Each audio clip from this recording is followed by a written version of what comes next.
जय हिंद साथियों, एक बार फिर से स्वागत करता हूं आपके अपने YouTube चैनल ज्ञान गंगा एजुकेशन पर। और आज हम पढ़ेंगे अभिवृद्धि और विकास के बारे में, यानी कि मोटे तौर पे कहूं तो ग्रोथ और डेवलपमेंट के बारे में। सामान्य तौर पे अगर हम ये शब्द सुने अभिवृद्धि और विकास, अभिवृद्धि को हम वृद्धि भी कहते हैं, तो अगर हम वृद्धि और विकास सुनते हैं तो हमारे दिमाग में, हमारे जहन में एक समान सी मानसिक समस्या या प्रश्न आता है कि दोनों एक ही है या दोनों अलग है। कुछ तौर पे या सामान्य तौर पे हम मान लेते हैं कि दोनों एक ही जैसे लग रहा है।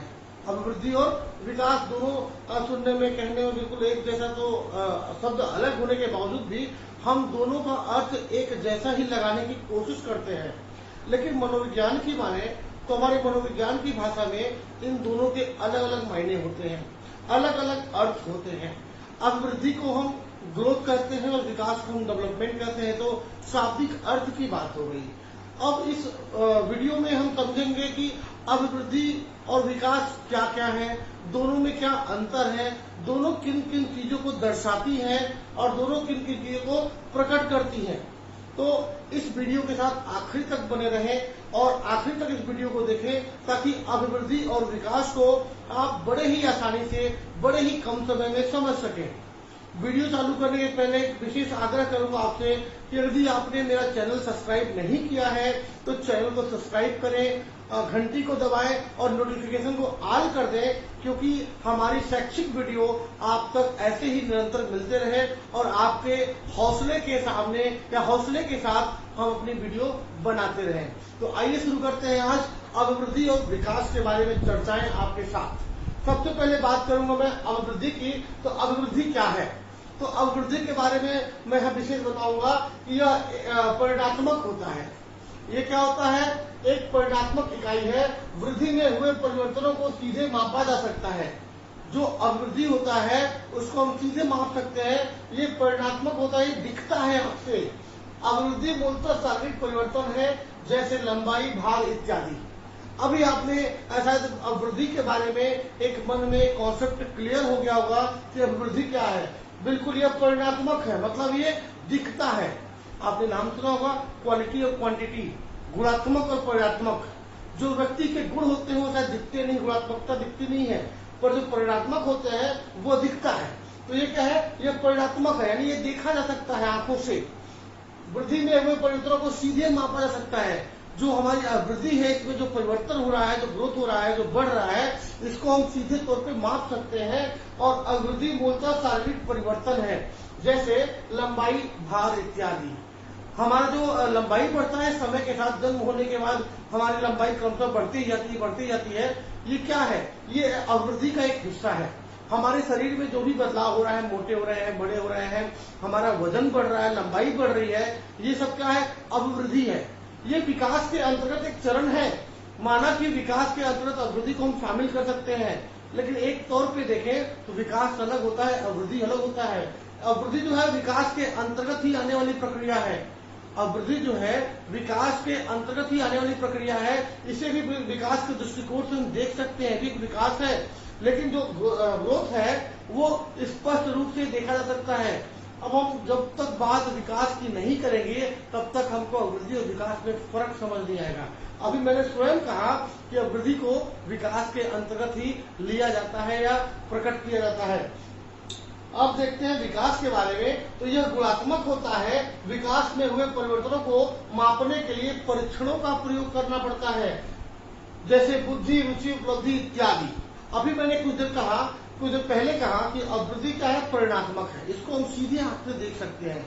लेकिन जो विकास है वो परिणात्मक है, परिणात्मक नहीं बल्कि गुणात्मक है। इसको हम सीधे तौर पे स्पष्ट रूप से देख नहीं सकते। इसके मापन के लिए कुछ मनोवैज्ञानिक परीक्षणों का उपयोग करना पड़ता है, तब जाके व्यक्ति का विकास हम चेक कर पाते हैं। आपने प्रायः देखा होगा किसी व्यक्ति के लंबाई को देख के आप बता देते हैं क्या कितना लंबा है, क्योंकि वो आंख से दिख रहा है वो कितना लंबा है, वो कितना बड़ा है, कितना मोटा है, कितना वजन हो सकता है। लेकिन किसी की बुद्धि को आप आंख से देखकर नहीं नाप सकते। उसके लिए, उसके बुद्धि के मापन के लिए कुछ परीक्षणों का प्रयोग करना पड़ेगा। किसी व्यक्ति के रुचि को आप देखकर मेजरमेंट नहीं कर सकते, बल्कि यहाँ पे भार और लंबाई को देख के नाप सकते हैं, अनुमान लगा सकते हैं। लेकिन किसी व्यक्ति को देखकर उसके रुचि का पता लगाना, उसके उपलब्धि का पता लगाना शायद ये संभव नहीं है। इसीलिए इसे गुणात्मक कहते हैं। गुण होता है व्यक्ति का, ये बाहर से बिल्कुल नहीं दिखता। इसके मापन के लिए, इसके मेजरमेंट के लिए हमको कोई ना कोई परीक्षण लगाना पड़ता है। आमतौर पर लोग देखते हैं ना, बुद्धि के मापन के लोग प्रश्न पूछते हैं, कुछ ऐसी पहेली पूछते हैं। अगर आप पहेली का जवाब दे देते हैं तो आपको बुद्धिमान कहा जाता है, आपको होशियार कहा जाता है। मतलब आपके बुद्धि का मापन कैसे होता है? कुछ पहेली पूछकर, कुछ बातचीत कर बिना बातचीत किए किसी की बुद्धि का मापन करना संभव नहीं। लेकिन बिना बातचीत किए हम अवृद्धि का मापन कर, अवृद्धि के हिसाब से हम शरीर की लंबाई, चौड़ाई या भार बता सकते हैं। इसलिए दोनों में खासा अंतर हो गया कि अवृद्धि की जानकारी हम बिना बातचीत किए, बिना किसी परीक्षण के, सीधे आंखों से देखकर, मोटे तौर पे कहूं तो आंखों से देखकर अवृद्धि का पता लग सकता है। लेकिन विकास की बात करूं तो विकास के बारे में पता लगाने के लिए बिना बातचीत किए, बिना किसी परीक्षण के, केवल आंखों से देखकर पता नहीं लगाया जा सकता। विकास की जानकारी के लिए उस व्यक्ति से, उस बालक से आपको बातचीत करनी होगी, कुछ पूछना होगा या कुछ परीक्षणों का उपयोग करना होगा, तब जाके आप उस व्यक्ति के विकास को समझ पाएंगे। तो अब तक मैं उम्मीद कर रहा हूं कि शायद आपने समझ लिया होगा कि अवृद्धि जो है वो आंख से स्पष्ट देखी जा सकती है। आप सामने वाले को देख के बता सकते हैं कि कितना ग्रोथ हुआ है। लेकिन जो डेवलपमेंट है वो सामने देखकर पता नहीं चल पाता। जो विकास की प्रक्रिया है उसके लिए आपको बातचीत करनी पड़ती है, कुछ प्रश्नों का समाधान पूछना पड़ता है या उसका मनोवैज्ञानिक तौर पे मापन करना पड़ता है। अब अगर इसमें भी अगर आपको भ्रम लग रहा है तो आइए कुछ अंतर के बारे में देख लेते हैं कि अभिवृद्धि और विकास में क्या अंतर है। इन अंतरों को जानने के बाद शायद आपके दिमाग में क्लियर हो जाएगा कि अभिवृद्धि किसे कहते हैं और विकास किसे कहते हैं। आइए कुछ अंतरों के बारे में देखते हैं कि अभिवृद्धि और विकास एक दूसरे से अलग कैसे हैं, इनमें क्या क्या अंतर है, क्या क्या डिफरेंसेस है। तो आइए देखते हैं। अभिवृद्धि के बारे में बाह्य स्वरूप को दर्शाता है। बिल्कुल सही स्पष्ट कहा मैंने कि अभिवृद्धि क्या है, वो मानव के बाह्य स्वरूपों को स्पष्ट रूप से दर्शाता है। और विकास क्या करता है, आंतरिक स्वरूप को दर्शाता है। जो हमारे मानव के आंतरिक गुण है, जैसे हमारी बुद्धि है, रुचि है, उपलब्धि है, अवधान है, ये जितने भी आंतरिक गुण है उसको विकास के अंतर्गत आते हैं। यानी जो विकास है वो आंतरिक स्वरूप और आंतरिक गुणों को दर्शाता है, और जो अभिवृद्धि है वो बाह्य स्वरूप यानी बाहरी स्वरूपों को दर्शाता है। बिल्कुल क्लियर है कि हम अभिवृद्धि की जानकारी बाहर से देख के लगा सकते हैं किसी व्यक्ति को कि इसकी लंबाई कितनी है, ऊंचाई कितनी है, भार कितना है, लेकिन उसके बुद्धि का मापन हम बाहर से देख के नहीं लगा सकते। इसलिए आंतरिक स्वरूप को दर्शाता है हमारा विकास। अब देखते हैं दूसरी अंतर। पहले अंतर में आपने देखा कि बाह्य स्वरूप को दर्शाता है वो अभिवृद्धि है, और जो आंतरिक स्वरूप को दर्शाता है वो विकास है। अगर मैं आपसे एक प्रश्न पूछूं कि आप किस चीज में रुचि लेते हैं, इसकी जानकारी है कि किस रुचि जो है वो अभिवृद्धि है या विकास है। रुचि का मापन करना अभिवृद्धि के अंतर्गत आता है या विकास के अंतर्गत आता है, आप कमेंट बॉक्स में बताएंगे। अब देखते हैं अगले अंतर के बारे में। विशेष आयु तक चलने वाली प्रक्रिया है। जो अभिवृद्धि है वो एक समय सीमा तक निश्चित रूप से बढ़ती है, उसके बाद उसका बढ़ना बंद हो जाता है।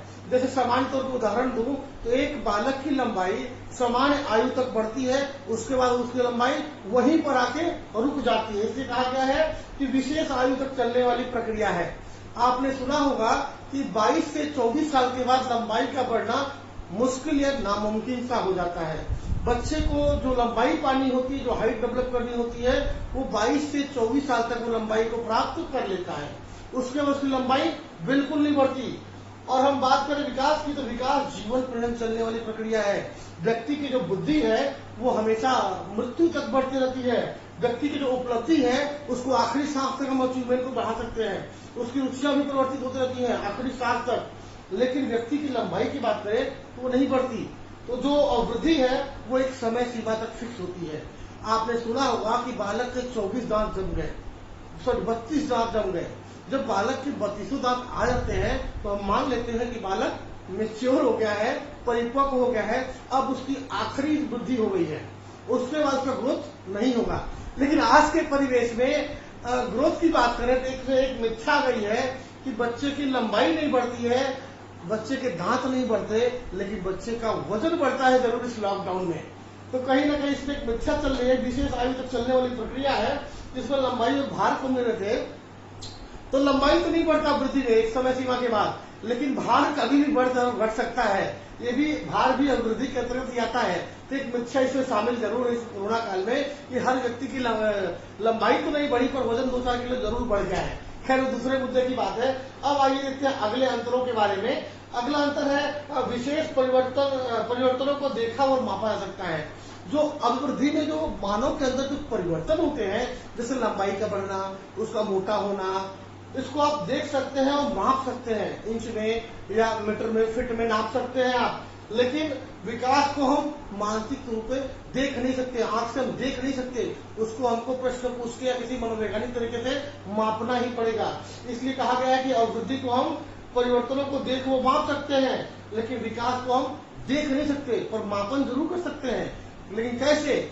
बिना देखे नहीं या बिना देखकर भी नहीं।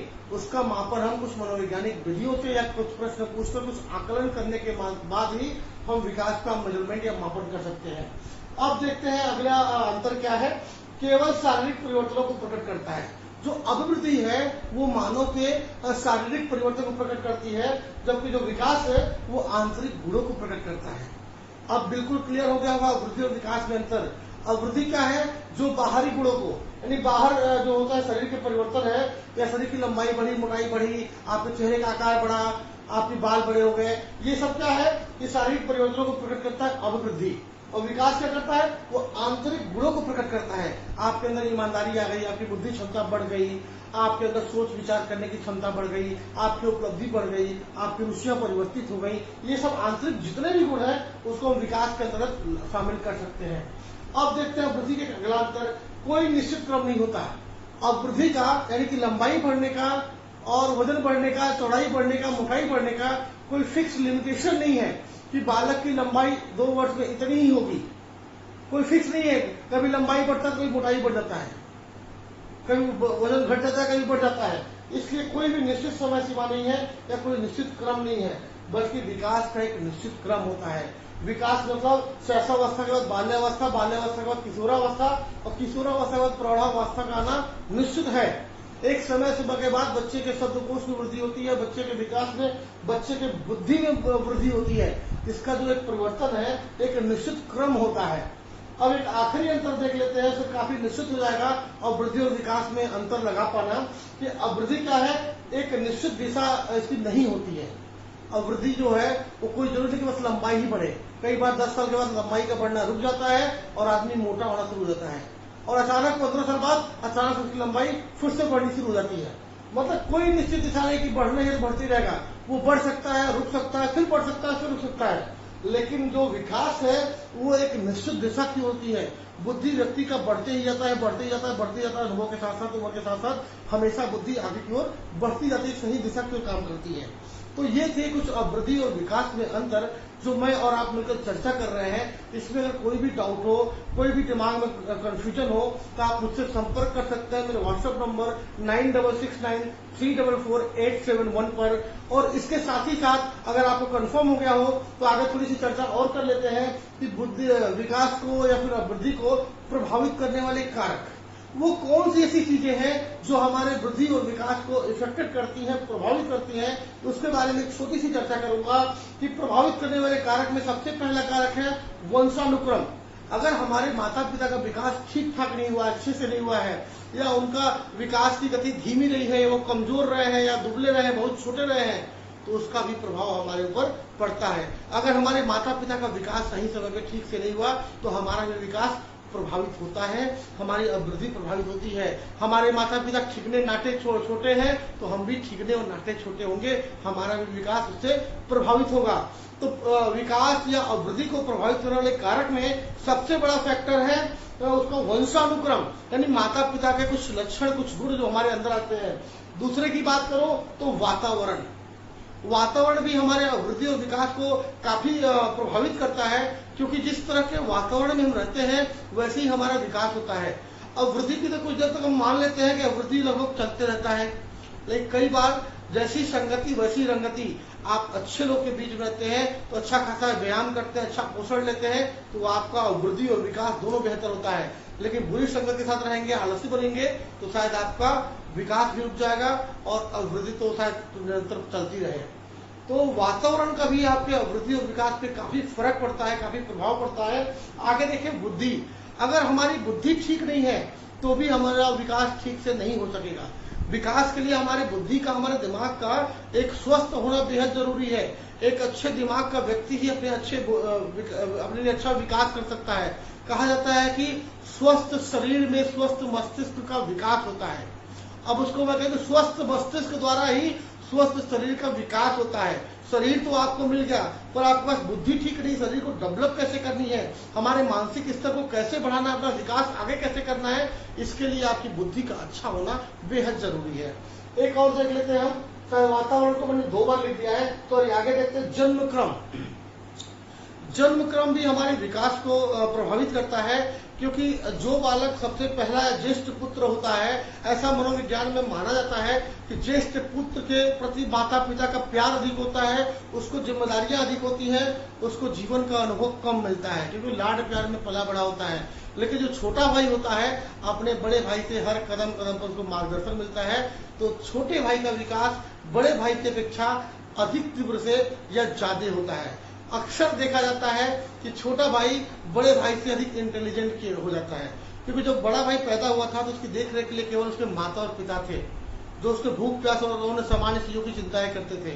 लेकिन छोटे भाई के साथ माता पिता और एक भाई भी आ गया, वो माता पिता के अलावा भाई के एक्सपीरियंस को भी सीख रहा है बचपन से। इसलिए जन्म क्रम भी काफी प्रभावित करता है।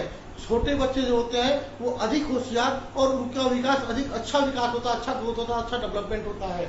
एक बात करें लिंग यानी कि जेंडर की, महिलाओं पुरुष का और पुरुषों का विकास अलग अलग होता है, दोनों के विकास क्रम में काफी परिवर्तन होता है।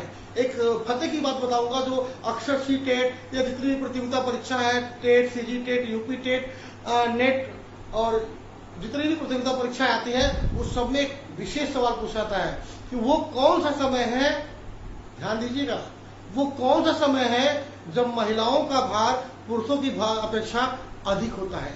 आपने ये चीज प्रैक्टिकली देखी होगी कि पुरुषों का भार महिलाओं के भार से प्राय अधिक होता है।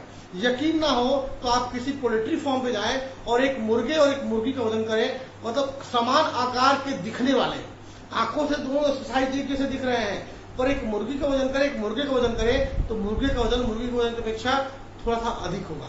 एक समान आकार के दिखने वाले महिला पुरुष का वजन करें तो महिला का वजन पुरुष की अपेक्षा कम होता है। इसलिए दोनों की वृद्धि में एक अंतर होता है, और एक ऐसा समय आता है जब पुरुषों का वजन कम होता है और महिलाओं का वजन अधिक होता है। एक सामान्य स्तर पर प्रश्न पूछा जाता है कि वो कौन सी आयु है जिसमें पुरुषों की अपेक्षा महिलाओं का वजन अधिक होता है, तो वो विशेषकर आयु 12 से 16 वर्ष के बीच की आयु होती है, जिसमें महिलाओं का भार पुरुषों के भार से अधिक होता है। उसका कारण कुछ ऐसा है कि 12 वर्ष के बाद महिलाओं के अंदर ओवरी का विकास पूर्ण रूप से हो जाता है, उसके अन्य जितने भी पार्ट्स हैं वो डेवलप होने लगते हैं, कमर फैलने लगती है, छाती बड़ी होने लगती है, इत्यादि ढेर सारी बातें जो महिलाओं में परिवर्तित होता है और पुरुषों में उसकी लंबाई बढ़ने के कारण उसका वजन घटने लगता है। तो 12 से 16 वर्ष की अवस्था में मान सकते हैं तो महिलाओं का वजन पुरुषों की वजह से अधिक पाया जाता है, और महिलाओं का विकास अलग क्रम है, पुरुषों का विकास का क्रम थोड़ा सा अलग है। तो लिंग भी प्रभावित करता है हमारे विकास क्रम को। साथ ही बात करें रोग या चोट की, जन्म के समय में या जन्म के बाद या बचपन में खेलते हुए या बाल्यावस्था में, किशोरावस्था में, जब भी हमें कोई रोग या चोट होता है तो भी हमारे विकास की प्रणाली प्रभावित होती है और हमारा अवृद्धि और विकास दोनों भी रुक सकता है। इसलिए रोग या चोट का होना भी हमारे विकास को या अवृद्धि को प्रभावित करता है। अब आखिरी देखते हैं पोषण आहार।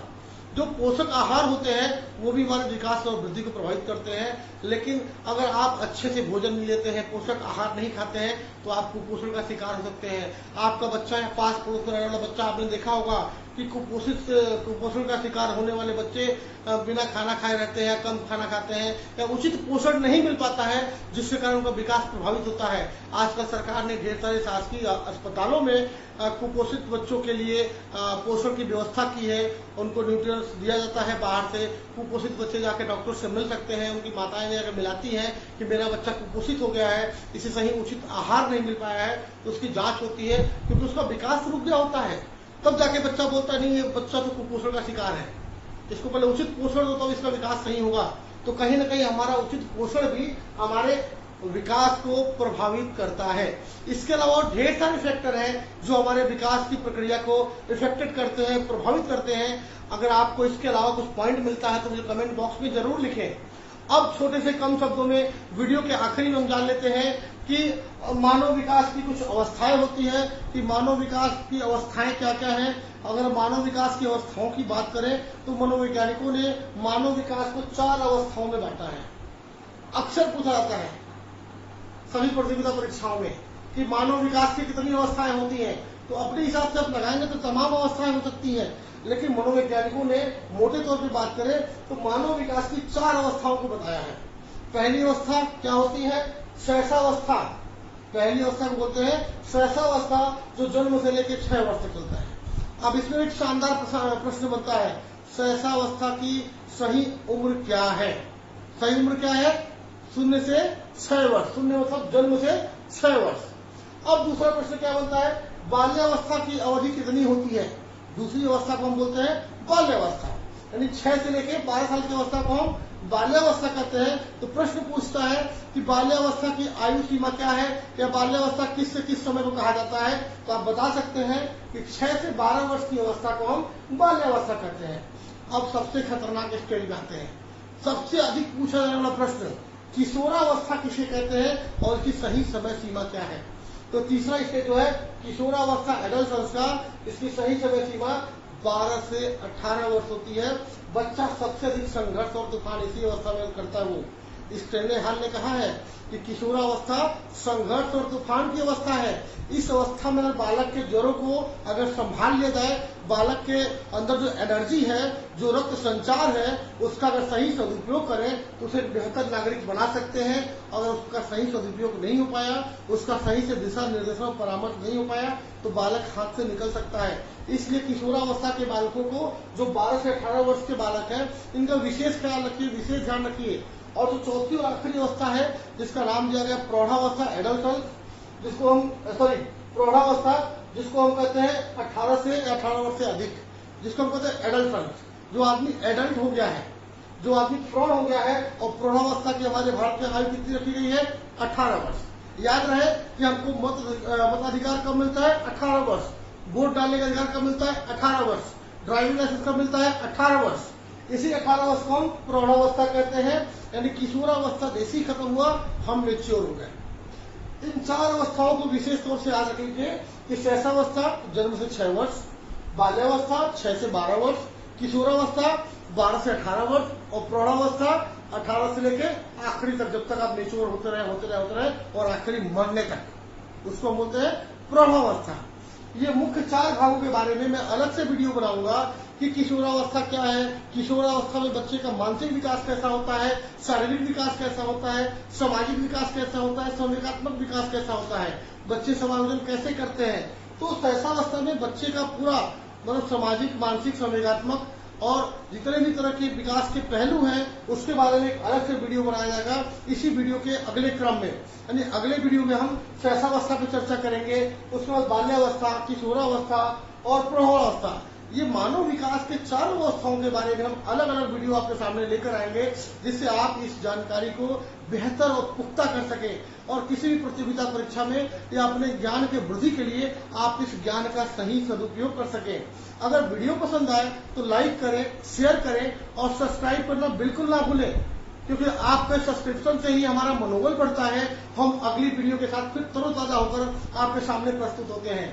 तो सब्सक्राइब करना बिल्कुल ना भूलें। मिलता हूं अगले वीडियो शैशवावस्था जन्म से 6 वर्ष की अवस्था के साथ में। तब तक के लिए बने रहिए मेरे साथ। मिलता हूं दोस्तों, जय हिंद।